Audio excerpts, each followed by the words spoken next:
Eric et Léna, bonsoir. Bonsoir Fabien. Votre équipe féminine évolue en 2e division, pour faire simple. C'est une découverte pour votre équipe. Quel est votre constat là, en ce début de saison ? Le constat, c'est compliqué. C'est vrai qu'on rentre dans la cour des grands. Ouais. C'est en professionnel là. On est des professionnels. On a 10 joueuses qui font que du basket. Et c'est vrai que c'est compliqué, mais on y va petit à petit avec beaucoup d'humilité et on fait un pas après l'autre. Vous avez donc joué 3 matchs en championnat, 2 premières défaites et enfin une victoire. C'est encourageant pour la suite, pour la prochaine rencontre. C'est samedi à Calais ?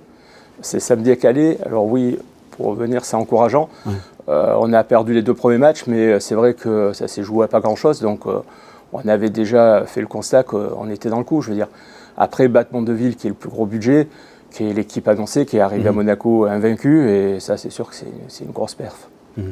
Parlez-moi de cette équipe-là du MBA, parce qu'elle a été complètement, ou en grande partie, changée en intersaison. Le règlement déjà nous impose d'avoir 4 joueuses de moins de 23, on n'en avait pas l'année dernière, donc c'est sûr que ça prend de la place. Après, on a voulu vraiment travailler sur un équilibre avec le coach, et c'est vrai qu'on a 7 nouvelles joueuses. C'est très jeune, ça part de 18 ans à 27 ans la plus vieille. Donc il y a beaucoup de volonté, d'envie. Il y a un peu d'inexpérience, mais ça travaille dur. Et puis surtout, il y a de la qualité. Et vraiment, je ne suis pas inquiet du tout. Vous avez dit qu'il y a de la qualité. Alors, quelles sont justement les forces, et peut-être les faiblesses de l'équipe ? Alors, les forces, c'est des guerrières. Je veux dire, quand on voit le match de samedi, j'ai quand même 3 joueuses qui ont joué 44 minutes d'affilée. Ouais. C'est énorme, je veux dire.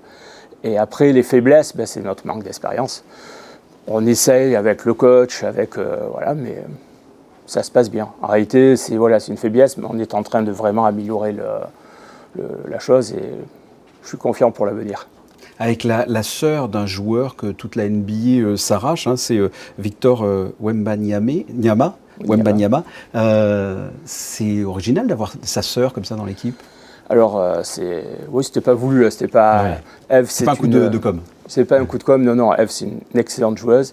Malheureusement, elle est blessée en ce moment, mais c'est vraiment une de nos pioches, vraiment, où on est très fiers. Beaucoup de clubs étaient dessus.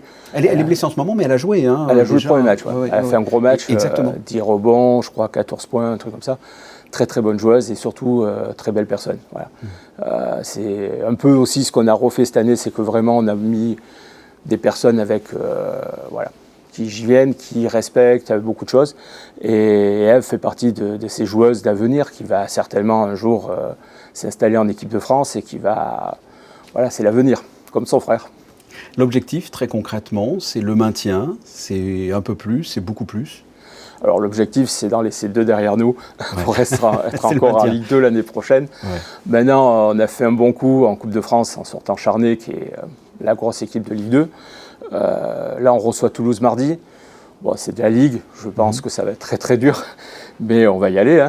Et l'objectif, c'est le maintien. Voilà. Après, si on peut prendre autre chose, on prend. On va se gêner, mais le maintien, c'est l'objectif principal. Et la relève, elle existe ? Parce que vous avez les équipes mineures aussi féminines. La relève, elle existe. Et puis, cette année, on a tout restructuré. Et puis, on a d'excellents résultats. On a une équipe, je crois, en U13 qui est invaincue. Je crois que les U15 aussi. Donc ça monte. Et on est en train de travailler pour vraiment développer. Voilà. Vous jouez à l'Annonciade, dans le gymnase de l'ancien lycée. Ça vous convient ? Vous aimeriez un autre standing ? Ça vous suffit ?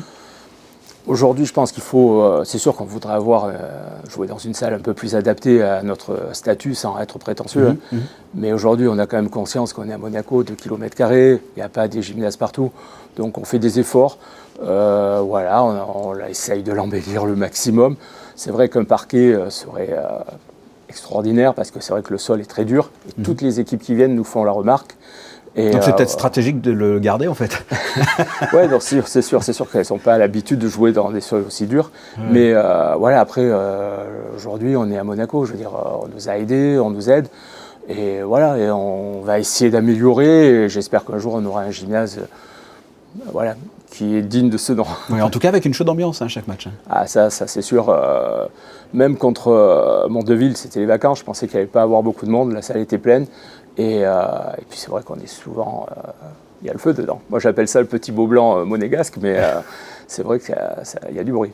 Vous regardez, les filles regardent, suivent les résultats de la Roca Team. Ce sont des joueurs inspirants pour elles?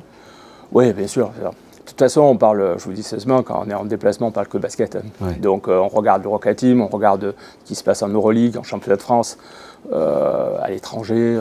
Voilà, on vit basket, on mange basket, et voilà, mais on dort basket. Et avec des joueurs qui suivent aussi les filles, hein. Je pense notamment à Yacouba qui, notamment la saison dernière, a suivi beaucoup de matchs, hein, des filles. C'est vrai que l'année dernière, Yacouba est venu plusieurs fois, et d'ailleurs on était très fiers. Cette année, j'espère en voir, et j'espère peut-être aussi avoir Victor Wembanyama venir voir sa sœur un jour. Ça serait vraiment... je crois qu'on mettra un service d'ordre.